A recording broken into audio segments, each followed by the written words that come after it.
এখন শুধু জাজমেন্ট আসার অপেক্ষা আমাদের কাছে আছে। তো জাজমেন্টটাকে আমরা প্রভাবিত করতে পারি না, বা আমরা চাইলেও পারি না। তাহলে এতদিন আন্দোলন করছিলাম যাতে ডেটা ঠিকঠাক যায়, ঠিকঠাক পৌঁছায়, এবং যাতে সেই ডেটার ভিত্তিতে সঠিক জাজমেন্টের মধ্যে দিয়ে আমরা ন্যায় বিচারটা পাই। সেই জন্য আমাদের এই সমস্ত প্রচেষ্টা ছিল। ডিসেম্বরের 27 তারিখ থেকে আজকে পর্যন্ত প্রায় 47 দিন আমরা এই অবস্থান আন্দোলন চালাচ্ছি। এই অবস্থান আন্দোলনের পাশাপাশি আমরা বিভিন্ন সময় কখনো স্কুল সার্ভিস কমিশনের অফিস অভিযান, কখনো বিকাশ ভবন অভিযান, বা কখনো সিএমের দরবারের দিকে অভিযানের মতো গুরুত্বপূর্ণ কিছু পদক্ষেপ গ্রহণ করেছিলাম।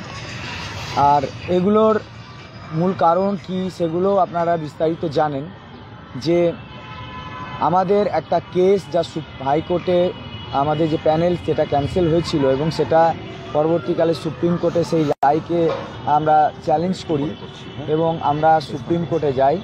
হাইকোর্টে বিভিন্ন কারণে আমাদের প্যানেলটা ক্যান্সেল হয়েছিল। সেটা হচ্ছে হাইকোর্টের কাছে উপযুক্ত ডেটা এবং একটা স্বচ্ছতার অভাব ছিল।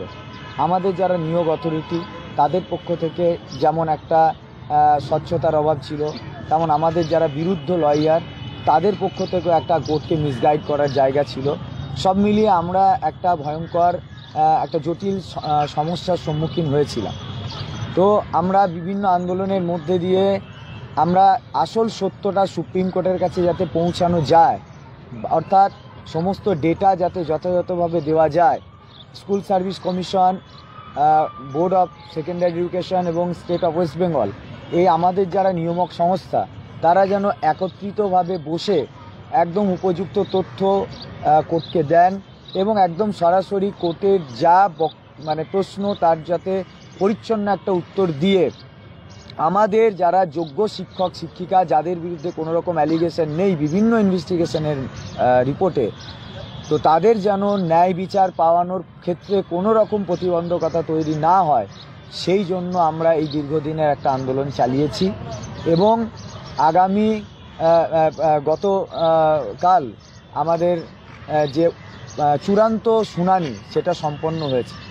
এরই মাঝখানে আপনারা জানেন যে আমরা যেহেতু সবাই শিক্ষক শিক্ষিকা, মাধ্যমিক পরীক্ষাটা চলছে, তাই আমাদের স্কুলগুলোতেও অনেকেই স্কুলগুলোতে আমাদের মাধ্যমিক পরীক্ষা চলছে।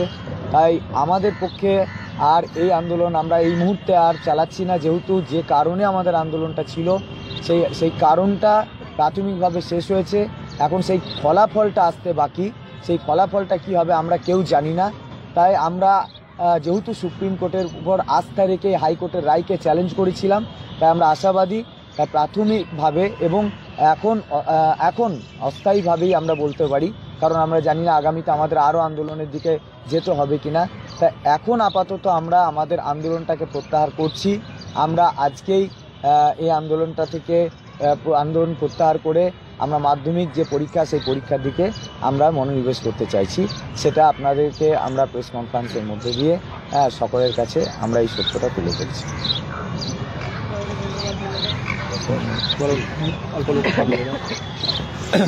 আমরা বলতে চাই মঞ্চের তরফ থেকে বলতে চাই যে আপনাদের প্রত্যেককেই আমাদের অশেষ ধন্যবাদ, কারণ আপনারা এই লড়াইয়ে আমাদের সঙ্গ দিয়েছেন প্রথম দিন থেকে, এবং আপনারা না থাকলে হয়তো আমাদের এই লড়াইটা এতটা ফ্রুটফুল হতো না। তার জন্য আপনারা যারা জার্নালিস্ট আছেন, যারা মিডিয়ার লোক আছেন, প্রত্যেককে আমরা মঞ্চের তরফ থেকে অসংখ্য ধন্যবাদ জানাই। এবং আমরা চাই যে আমাদের এই লড়াইয়ে, যোগ্যতার লড়াইয়ে আপনারা আমাদের পাশে থাকবেন। এরপরেও যদি কখনো কোনো সমস্যা হয় আপনারা আমাদের পাশে থাকবেন। এবং মেহবুব অলরেডি বলে দিয়েছে যেটা আমাদের প্রাথমিক উদ্দেশ্য ছিল সেইটা কিছুটা হলেও পরিপূর্ণ হয়েছে। এবং সবথেকে বড় ব্যাপার হচ্ছে যে আমরা প্রত্যেকের শিক্ষক এবং যোগ্য শিক্ষক, আমাদের বিবেকবোধ জাগ্রত। তাই এখন একটা আমাদের পশ্চিমবঙ্গের সবথেকে বড় পরীক্ষা চলছে, সেটা হচ্ছে মাধ্যমিক, এবং এরপরে উচ্চ মাধ্যমিক হবে। তাই কোথাও গিয়ে আমাদের মনে হয়েছে যে মাধ্যমিক এবং উচ্চ মাধ্যমিক পরীক্ষা যেন কোনোভাবে হ্যাম্পার না হয়, তাই আমাদের প্রত্যেকের নিজের ডিউটিটা ভালোভাবে করা উচিত। আর যেখানে আমাদের প্রাথমিক উদ্দেশ্য অনেকটাই পরিপূর্ণ, এবার তো ফলাফলের আশায় আছি, আমাদের আর কিছু করণীয় নেই। আমরা শুধুমাত্র এখন বসে থাকবো চাতক পাখির মতো সুপ্রিম কোর্টের রায়ের দিকে তাকিয়ে। তো আপাতত সেই জন্যে সবার কথা ভেবে আমাদের সমাজ সমাজের কথা ভেবে, স্কুলগুলোর কথা ভেবে আমরা এটা ডিসিশন নিয়েছি যে আজকে আপাতত আমরা আমাদের ধর্ণা মঞ্চটা তুলে নেব। কিন্তু এটাও আমরা জানিয়ে রাখছি যে এরপরে যদি কখনো দেখা যায় যে আমরা ন্যায় বিচার পেলাম না বা আমরা যেটা চাইছি সেটা হলো না, আমাদের সঙ্গে অবিচার হলো, সেক্ষেত্রে আমরা পুনরায় কিন্তু আবার রাজপথে নামবো এবং আমাদের লড়াই কিন্তু আবার কন্টিনিউয়াসলি হতে থাকবে। এটুকু বলে আমি শেষ করছি। হ্যাঁ, মেহবুবদা এবং হাবিব ভাই সুন্দর করে বললেন। আমি ধৃতীশ মণ্ডল। 7ই মে 2024 সুপ্রিম কোর্টের প্রধান বিচারপতি মাননীয় চন্দ্রচূড় বাবুর বেঞ্চে আমাদের এই যে কলকাতা হাইকোর্ট থেকে বাতিল হওয়া রায়ের যে প্রথম স্টে হয়েছিল, তারপর থেকে বর্তমান প্রধান বিচারপতি সঞ্জীব বাবুর এজলাসে যখন শুনানি শুরু হয়, সেই শুনানি শুরু হওয়ার সময় প্রথম দিকে আমরা লক্ষ্য করছিলাম যে সরকার এবং কমিশনের তরফ থেকে সঠিক ডাটা, উপযুক্ত নথি তুলে ধরার জন্য একটা অসহযোগিতা লক্ষ্য করছিলাম, যে কারণেই আমরা এই বৃহত্তর আন্দোলন কর্মসূচি গ্রহণ করেছিলাম। 27শে ডিসেম্বর থেকে আজ 11ই ফেব্রুয়ারি, প্রায় 46 দিন আমাদের অতিক্রান্ত। কিন্তু যেহেতু গতকাল আপনারা সবাই জানেন যে আমাদের হিয়ারিং সম্পূর্ণ হয়েছে এবং আমাদের যে প্রধান এই আন্দোলনের প্রধান ইস্যু ছিল এটাই যে সরকার বা কমিশন যে উপযুক্ত তথ্য এবং উপযুক্ত নথি সুপ্রিম কোর্টে জমা দিয়ে যোগ্য এবং অযোগ্য এই তালিকা আলাদা করার জন্য সুপ্রিম কোর্টকে সাহায্য করুন। এবং আমরা দেখেছি যে গতকাল আমরা হিয়ারিংয়ে দেখেছি যে স্কুল সার্ভিস কমিশনকে যখন বিচারপতি জিজ্ঞাসা করেছেন যে আপনারা কি চাইছেন, কোন ডাটাবেসকে আপনারা চাইছেন, কমিশন কিন্তু বলেছেন যে অ্যাজ পার সিবিআই। এবং শুধু কমিশন নয়, এটা বোর্ডও বলেছেন অ্যাজ পার সিবিআই এবং স্টেট গভর্নমেন্ট তারাও বলেছেন অ্যাজ পার সিবিআই আমরা সেগ্রিগেশনটা চাইছি। এবার আমরা জানি না, যেটা মেহবুবদা বলল যে কোর্টের রায় কী হবে, আমরা সেটা আগাম প্রেডিকশন করতে পারি না। আমরা আশা থাকতে পারি, আমরা আশাবাদী। তবে শেষ কথা এটাই বলবো যে যেহেতু দীর্ঘদিন ধরে আপনারা দেখেছেন এখানে আমরা অবস্থান করছি, কত কঠিন মানসিকতা নিয়ে আমরা এখানে লড়াই চালিয়ে গেছি, কঠিন শীতের মধ্যেও আমরা কিন্তু বাড়ি যাওয়ার কথা ভাবিনি। যদি কোনোভাবে আমাদের এগেনস্টে কোনো কিছু রায় আমরা দেখতে পাই, আমরা বৃহত্তর আন্দোলন কর্মসূচি নেব। তবে লাস্ট আমার মিডিয়া বন্ধুদেরকে ধন্যবাদ জানাবো যে আপনারা সেই 27শে ডিসেম্বর থেকে আজ পর্যন্ত আপনারা আমাদের সঙ্গে আছেন এবং প্রতিনিয়ত আমাদের সঠিক তথ্যটা যেটা জনসাধারণের কাছে, জনমানুষের কাছে পৌঁছে দেওয়া খুব দরকার ছিল যে আমরা যোগ্য এবং দুর্নীতির সঙ্গে আমরা আপোষ না করা সত্ত্বেও একটি টাকা চাকরির জন্য ঘুষ না দিয়েও যেভাবে এই রাত্রি যাপন করতে হচ্ছে ঠান্ডার মধ্যে, মশার মধ্যে, এবং আমাদের কষ্টটা আপনারা জনমানুষে তুলে ধরতে পেরেছেন। আর সেই সঙ্গে আমি ধন্যবাদ জানাবো যারা এই আন্দোলনটাকে সফল করার জন্য সেই 27শে ডিসেম্বর থেকে আর আজ পর্যন্ত আপনারা আমার সহযোদ্ধা এবং যে ম্যাডামরা স্যারা আছেন তাদের সকল কিছুর জন্য আমি কুর্নি জানাই যে আপনারা ছিলেন, আছেন এবং ভবিষ্যতেও থাকবেন। ধন্যবাদ। আচ্ছা, আমি চিন্ময় মণ্ডল, মঞ্চের তরফ থেকে এইটুকুই বলতে চাই যে দেখুন, সেই 27শে ডিসেম্বর থেকে আজ 47তম দিন আমাদের এই আন্দোলনের। আমরা কিন্তু এখানে খোলা আকাশের নিচে অবস্থান করছি। আমাদের উদ্দেশ্য যেটা ছিল যে এই রিক্রুটমেন্ট অথরিটি যে 3টে ডিপার্টমেন্ট, রাজ্য শিক্ষা দপ্তর, পর্ষদ এবং এসএসসি, এই 3টে ডিপার্টমেন্ট আমাদেরকে নিয়ে যেভাবে ছিনিমিনি খেলেছে, তারা দুর্নীতি করার জন্য আজকে আমাদেরকে রাস্তায় নামতে হয়েছে। তাদের দুর্নীতির কারণে আজকে আমাদের সুপ্রিম কোর্টে দৌড়াতে হয়েছে এবং আলটিমেটলি আমরা দেখেছি যে গতকাল শুনানিটা শেষ হয়েছে। চূড়ান্ত রায় কী আসবে আমরা কিন্তু কেউ জানি না, কিন্তু এই চূড়ান্ত রায়টা তখনই কার্যকরী হবে, আমাদের পক্ষে যাবে, যখন সমস্ত তথ্য, সমস্ত ডেটা যেগুলো আমাদের পক্ষে মানে সত্য ডেটা আমরা সেগুলো চেয়েছিলাম তারা সুপ্রিম কোর্টে জমা দিক। আলটিমেটলি একটা প্রেশার ক্রিয়েট করার ব্যাপার আমাদের তরফ থেকে ছিল এবং সেই জায়গায় দাঁড়িয়ে আমরা কিছুটা হলেও স্বস্তি পাচ্ছি যে গতকালের হিয়ারিংয়ে যে জিনিসগুলো আমরা চেয়েছিলাম এসএসসি, পর্ষদ এবং রাজ্য সরকার তারা কিন্তু সেগুলো জমা দিয়েছেন এবং তার হয়ে সওয়াল করেছেন। এখন দেখার যে কি চূড়ান্ত রায় আসে। আমরা দেখেছি সিবিআই যেটা কিনা একটা লিডিং ইনভেস্টিগেশন এজেন্সি, তাদের ওপর মেনলি সব কিছু ডিপেন্ডেন্ট ছিল। আমরা কোথাও একটা ভাবনা চিন্তা করছিলাম যে আদতে সিবিআই কি বলবে। আমরা দেখেছি সিবিআই কিন্তু সেই যে উদ্ধার হওয়া হার্ড ডিস্ক সেটাকে অরিজিনাল এবং অথেন্টিক বলেছে, এবং আলটিমেটলি বলেছেন যে এর ওপরে যে হ্যাশ ভ্যালু ম্যাচ করেছে এবং যে মেটা ডেটা সেটা নিয়ে একটা চূড়ান্ত কিছু না বললেও এইটুকু অন্তত বলেছেন যে মডিফিকেশন ডেট, যে ডেটে স্ক্যানটা হয়েছিল সেটা কিন্তু কোনো রকম ট্যাম্পার্ড হয়নি। সেক্ষেত্রে সিজিআই এটা মানতে বাধ্য যে এই যে হার্ড ডিস্কে পাওয়া স্ক্যান কপি সেটা কিন্তু অথেন্টিক। তাহলে সেটা যদি অথেন্টিক হয়ে থাকে তাহলে সেগ্রিগেশন করা ছাড়া আর কোনো জায়গা থাকছে না।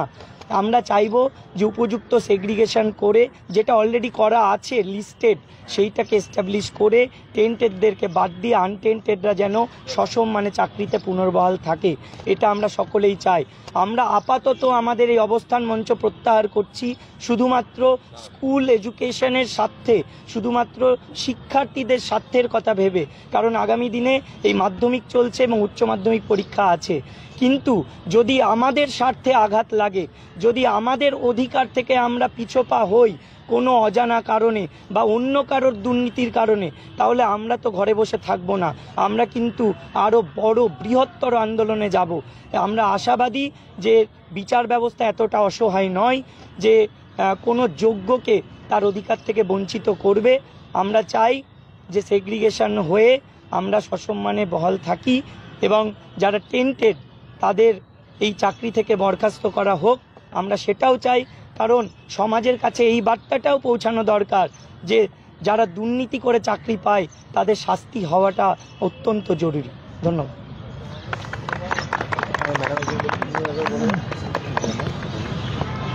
আমি বিদিশা মুখোপাধ্যায়। কোনো রকম টাকা পয়সা না দেওয়া, দুর্নীতি না করা সত্ত্বেও আমাদের জীবন জীবিকা একটা প্রশ্নচিহ্নের মুখে পড়েছিল। হাইকোর্টে আমাদের প্যানেল বাতিল হয়েছিল, সেখান থেকে আমাদের সুপ্রিম কোর্টে যাওয়া এবং সেখানে আমাদের এসএসসি, মধ্যশিক্ষা পর্ষদ এবং রাজ্য সরকার তাদের দেওয়া তথ্যের কিছু গরমিল পাওয়া যাচ্ছিল। সেই সমস্ত কিছু দেখে এবং বিরোধী পক্ষের উকিলদের সবসময় অল আর ফ্রড বা প্যানেল বাতিল হয়ে যাওয়াই উচিত, এই কথা শুনে আমরা প্রতিনিয়তই আতঙ্কিত হয়েছি।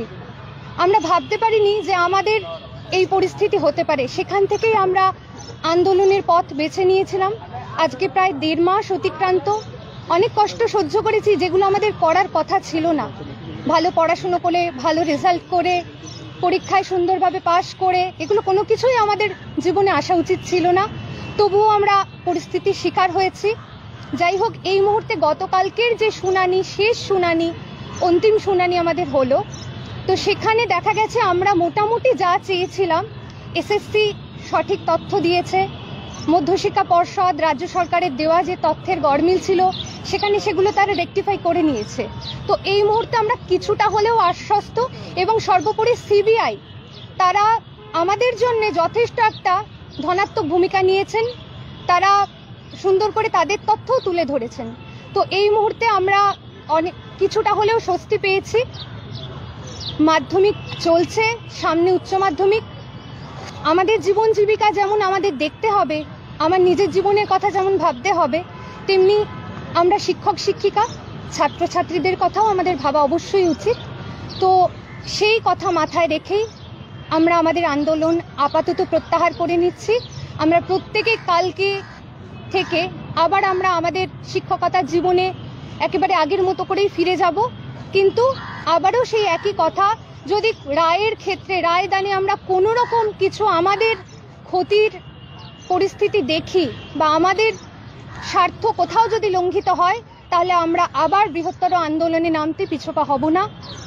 সাংবাদিক বন্ধুদের আবার আমরা ধন্যবাদ দিতে চাই, কারণ আপনারা ছিলেন বলেই কিন্তু কোথাও ওই সব অযোগ্যরা স্কুলে বসে রয়েছে, বাকি সমস্ত যোগ্য রাস্তায় রয়েছে, তারাই আন্দোলন করে, এই কথাটা ভীষণভাবে প্রত্যেকের কাছে ছড়িয়ে গিয়েছিল, সমাজে ছড়িয়ে গিয়েছিল। যোগ্যরাও যে স্কুলে গেছে, স্কুলে আছে, তারাও যে পড়াচ্ছে, তারাও যে কোনো রকম দুর্নীতি করেনি, একটা টাকা দেয়নি, এই কথাটা কিন্তু আমরা আপনাদের দ্বারাই সবার প্রথমে প্রতিষ্ঠিত করতে পেরেছি। সকলে ভালো থাকুন, সুস্থ থাকুন এবং আপনাদের যাতে ভবিষ্যতেও পাশে পাই সেই আশা রেখেই আমার বক্তব্য শেষ করছি। ধন্যবাদ। দেখুন, রায় যদি বিপক্ষে যায় সেক্ষেত্রে আমাদের যেটা লিগ্যাল পয়েন্ট আছে সেটা হচ্ছে আমরা রিভিউ পিটিশন দাখিল করতে পারি সুপ্রিম কোর্টে, কিন্তু তার জন্য বৃহত্তর আন্দোলন আমাদের গড়ে তুলতে হবে। সেই আন্দোলনের প্রেক্ষাপট মানে সে কতটা তীব্রতর হবে আমরা এখনই বলতে পারবো না। দেখুন, আমরা সকলেই জানি যে এই দুর্নীতির পেছনে আছে রাজ্য সরকার, এই দুর্নীতির পেছনে রাজ্য শিক্ষা দপ্তর, পর্ষদ এবং এসএসসি, তাদের একটা মিলিত এই দুর্নীতির জন্যই আজকে আমাদের এতদিন ধরে রাস্তায় পড়ে থাকতে হয়েছে। তাহলে যদি আলটিমেটলি আমাদের স্বার্থে আঘাত হানে, আমরা যদি আমাদের অধিকার থেকে আলটিমেটলি বঞ্চিত হই, তাহলে তাদের বিরুদ্ধে তীব্র থেকে তীব্রতর আন্দোলনের পথে হাঁটব। আর তাছাড়াও যারা এই প্যানেলের বিপক্ষে কোর্টে মিসগাইড করে ভুল তথ্য দিয়ে কোর্টকে মানে পুরো একদম বিপথে চালিত করেছে এবং টোটাল প্যানেলটাকে ক্যান্সেল করতে চাইছে, সেই বিরোধী লয়ার এবং সেই বিরোধী রাজনৈতিক দলগুলোকেও আমরা ছেড়ে কথা বলবো না। কারণ দেখুন, একটা রাজনৈতিক চক্রান্ত যদি হয় তাহলে কিন্তু যে কোনো কিছুই প্রভাবিত হতে পারে এবং সেক্ষেত্রে আমাদের চাওয়া, আমাদের সত্য, এগুলো কিন্তু সব লুকিয়ে যায়। তাই আমরা কিন্তু যদি আমরা দেখি সত্যকে লুকিয়ে শুধুমাত্র কিছু স্বার্থ চরিতার্থ করার জন্য আমাদেরকে বাদ দিয়ে প্যানেলটা ক্যান্সেল করে রাস্তায় নামিয়ে দেয়, তাহলে কিন্তু আমরা বৃহত্তর আন্দোলনে যাব এবং কাউকে ছেড়ে কথা বলবো। প্রসঙ্গক্রমে আর একটা কথা বলে দিই, আমরা একটা জিনিস অদ্ভুতভাবে লক্ষ্য করলাম যে সিবিআইয়ের যে বক্তব্য ছিল সেই বক্তব্য কিছুদিন আগেই সেই নোট আমাদের যিনি চিফ জাস্টিস ছিলেন তিনি প্রত্যেকটা পার্টিকে সার্ভ করতে বলেছিলেন এবং আগের দিন সেই নোট মূলত ধরেই সিবিআইয়ের যিনি লয়ার ছিলেন তিনি তার বক্তব্যকে পেশ করছিলেন। কিন্তু আমাদের কাছে অবাক লেগেছে যে এত বড় একটা কেস, 137-এর কাছাকাছি এসএলপি, গোটা ভারতবর্ষের বর্তমানে সবচেয়ে চর্চিত এবং সবচেয়ে বড় এসএলপি যুক্ত একটা কেস, সেখানে সিবিআইয়ের সবচেয়ে বড় লয়ার, যেখানে সবচেয়ে বড় বড় হেভিওয়েট লয়াররা প্রতিদ্বন্দ্বিতা করছেন, মানে আর্গুমেন্ট করছেন, সেখানে সিবিআইয়ের তরফ থেকে একজন জুনিয়র লয়ারকে পেশ করা হয়েছিল না, সেখানে সলিসিটর জেনারেলকে পেশ করা হয়েছিল না, সেখানে অ্যাডিশনাল সলিসিটর জেনারেলকে পেশ করা হয়েছিল। এটা কিন্তু আমাদের কাছে খুব অদ্ভুত লেগেছে এবং আমরা দেখছিলাম যখন ওই আমার সিবিআইয়ের জুনিয়র অ্যাডভোকেট তিনি সুন্দর করে সেই নোটটাকেও পড়ছিলেন, তখন আমরা দেখলাম পাশ থেকে ওয়েস্ট বেঙ্গলের জনৈক একজন বিরোধী লয়ারের শিষ্য তাকে বারবার মানে ডিস্টার্ব করার চেষ্টা করেছেন। তাহলে এখানে যদি একজন সিনিয়র লয়ার থাকতেন, অর্থাৎ অ্যাডিশনাল সলিসিটর জেনারেল বা সলিসিটর জেনারেল থাকতেন, তাহলে এই বানরামোটা অন্তত করতে পারতেন না। তাই এখানে আমি বলবো যে এখানে এইরকম একটা জায়গা হওয়ার দরকার ছিল, কিন্তু সেটা হয়নি। একটা কথা আমার বলার আছে, গতকাল থেকে অসংখ্য ফোনও আসছে এবং একটা খবর আমরা বারবার দেখতে পাচ্ছি যে সিবিআই লয়ার নাকি বলেছেন যে কলকাতা হাইকোর্টের রায়টা বহাল রাখা উচিত। মানে আমি কোর্টরুমের মধ্যে ছিলাম, মেহবুবদাও ছিল এবং আমার সঙ্গে আরও অনেকেই ছিলেন কোর্টরুমের ভিতরে। সিবিআই লয়ার এমন কোনো বক্তব্য রাখিনি যে কলকাতা হাইকোর্টের রায়টা বহাল রাখা উচিত। সিবিআই তারা প্রমাণ করেছে যে পঙ্কজ বানশালের কাছ থেকে পাওয়া যে নথি এবং স্ক্যানট্যাকের কাছ থেকে পাওয়া যে হার্ড ডিস্ক দুটো আসলে ম্যাচ। এটা সিবিআই জিজ্ঞাসা করেছেন, সিজিআই জিজ্ঞাসা করেছেন যে ম্যাচ কিনা বলেছে। এবং সবথেকে খারাপ লাগলো যে আরেকজন আইনজীবী তিনি বাইরে এসে বলছেন, আমাদের পশ্চিমবঙ্গের বিখ্যাত আইনজীবী, যে কেউ সাদা আর কি মানে কেউ যোগ্য আর কেউ অযোগ্য, কারো গায়ে কি লেখা আছে নাকি?